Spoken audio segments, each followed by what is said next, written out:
How's it going, folks? Jack and I are up here flying solo at the farm this week, and I thought I'd give you just a little bit of an update on the work we've got done so we can move into the house, hopefully, fingers crossed, by the time you see this video.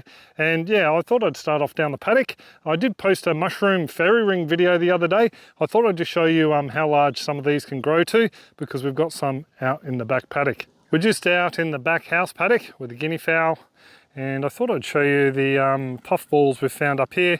They're from the family Calvitia, I think you pronounce it. Just give you a bit of an idea on my 12-inch foot, how big they are.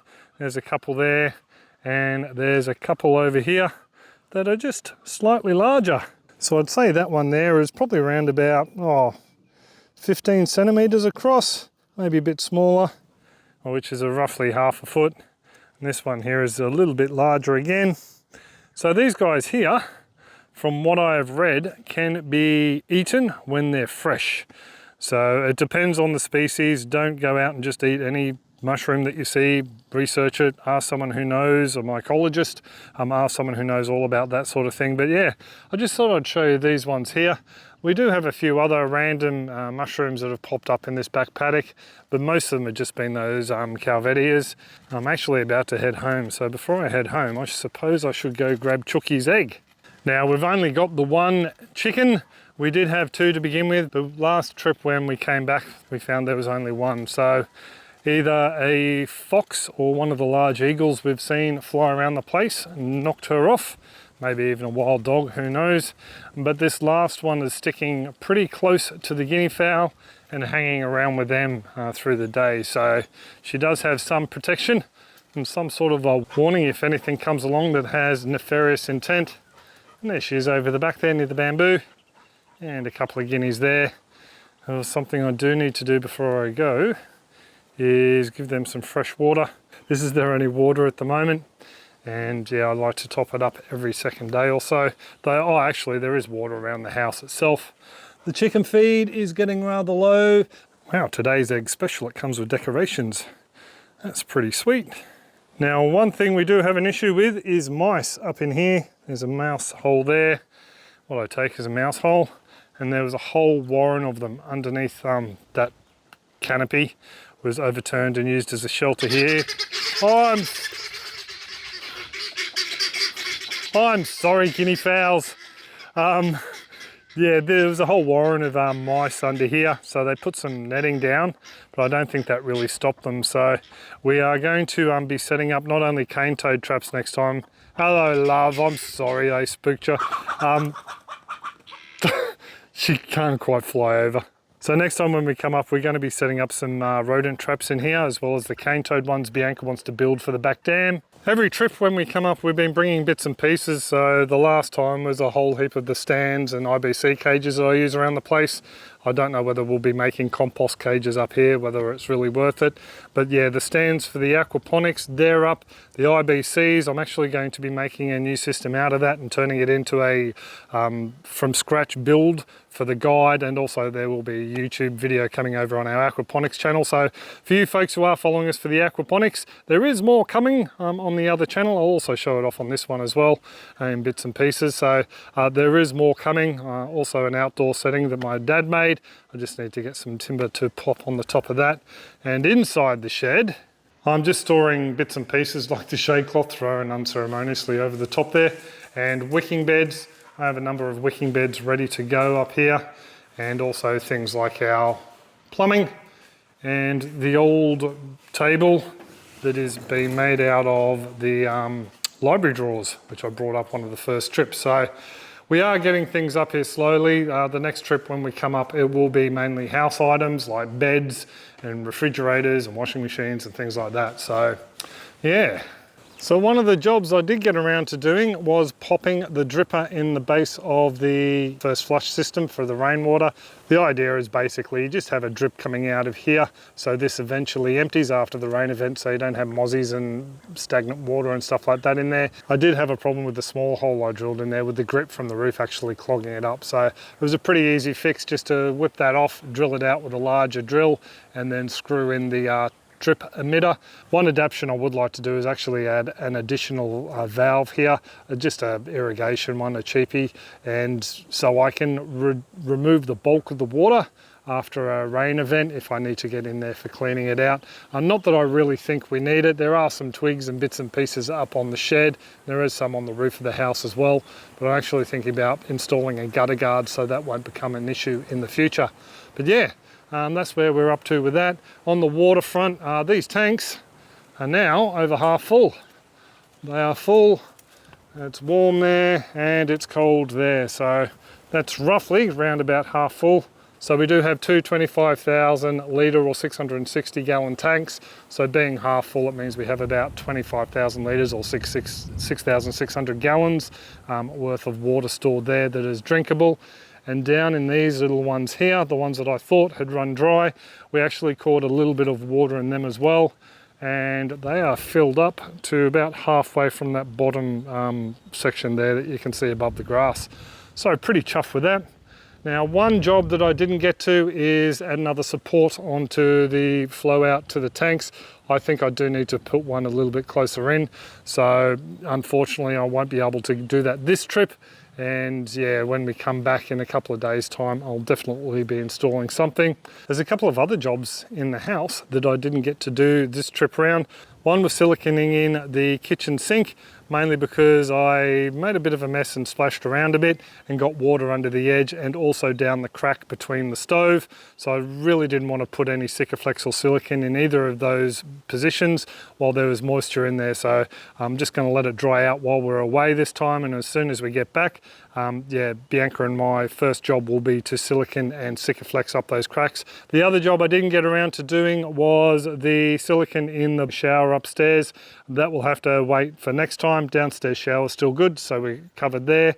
And fixing the termite damage, I didn't get around to that. I've pretty much all just been flat out the last couple of days painting downstairs. Come on in, Jack. The idea being is we want to be able to move in bookcases and bits and pieces, place them against walls. So we wanted the walls painted before we moved in. So that was more important. So when the truck comes, we can just put stuff in here.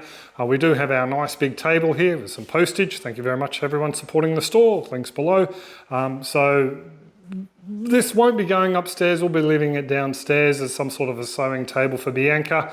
And we've got some cane toad trap bits and pieces over there. A few little bits and pieces we've found around the place, like this woolly wagtail nest. That is pretty cool. That actually fell down underneath the carport. Oh, the only thing I don't have finished in here is the plates for all the PowerPoints because I got a bit messy with the paint, so I just got to scrape that off. So no big drama there, but yeah, this room is pretty much well done. The other room I got to at the same time was this room here, which was supposedly the third bedroom, but it's not. It's going to be Bianca and my office. Pretty much well painted the ceiling in here as well, and the walls, gave the floor a good scrub. It's actually good quality, like hospital grade lino, so pretty chuffed about that. Over here, the little cupboard in here, it was, sorry Jack, I'm just locking you out, pretty much well finished that. It's actually storage for the nutcrackers and bits and pieces I sell at the moment. Did I lock you out? Come in, come. Good boy.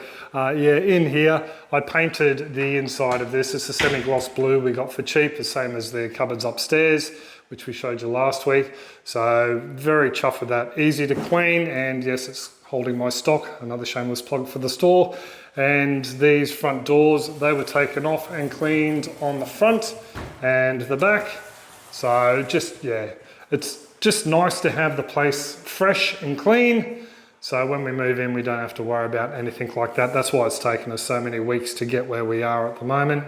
The only issue we really did have with down here is I found that there's a lot of termite damage behind that little track there. Basically a piece of timber had been eaten all the way out and just left there. So I just scraped that down and loaded a whole heap of gap filler in there just to make it cockroach and bug proof for the time being.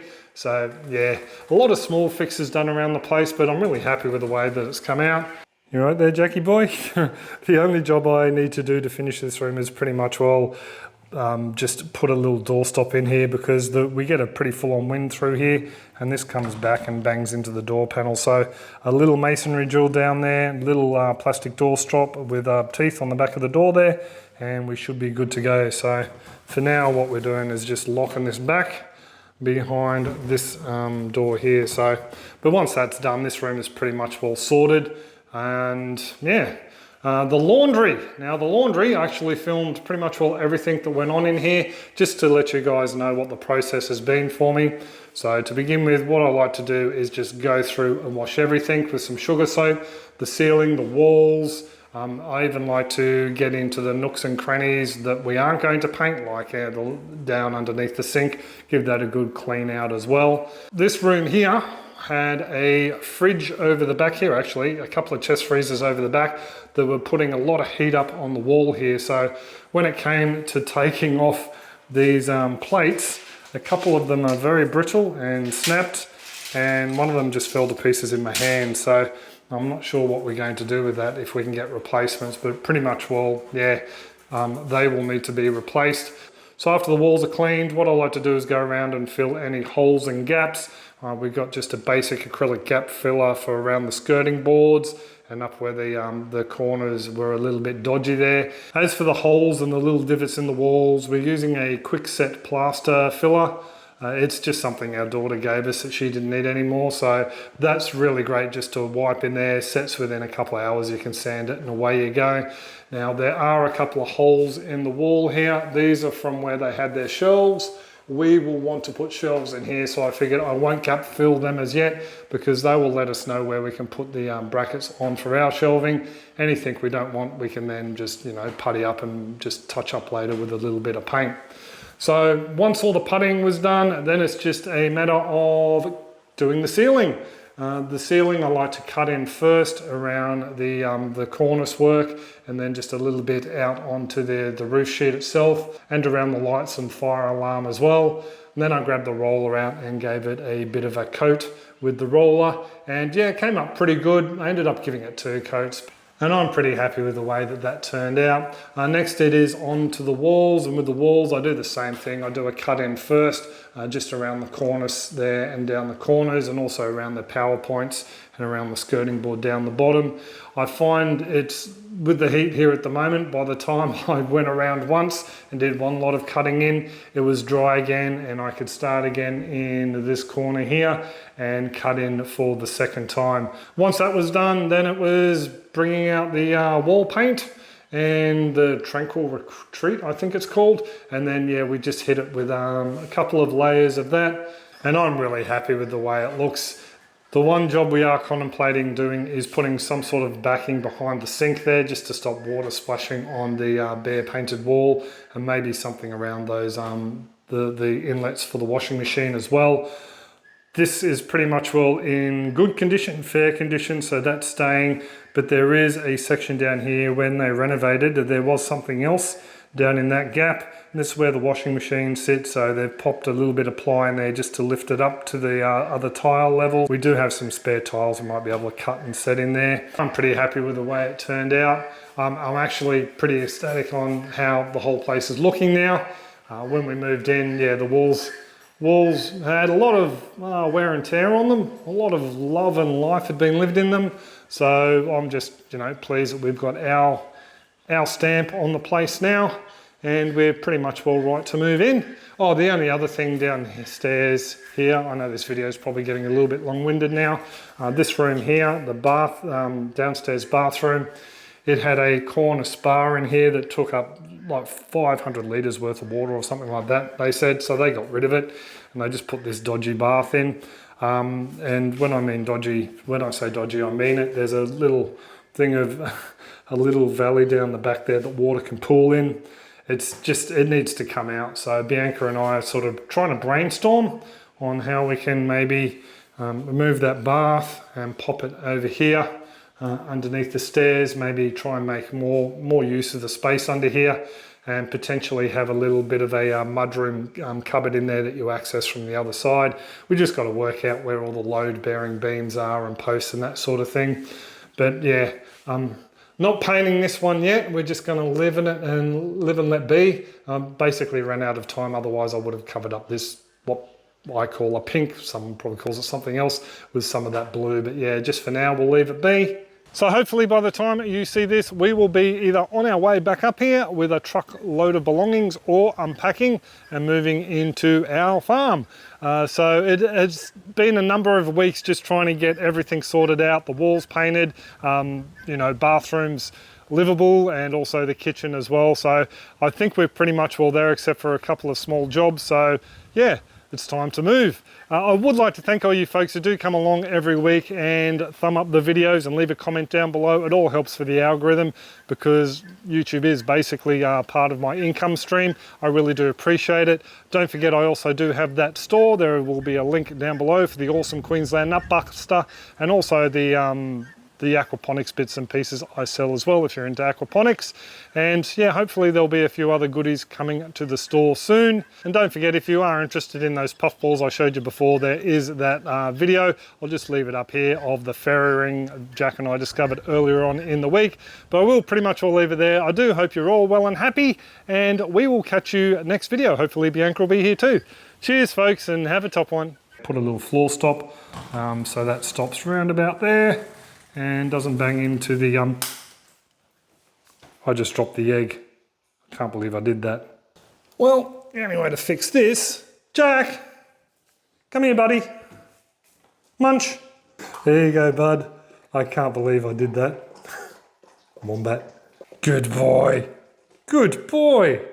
Bye Jack.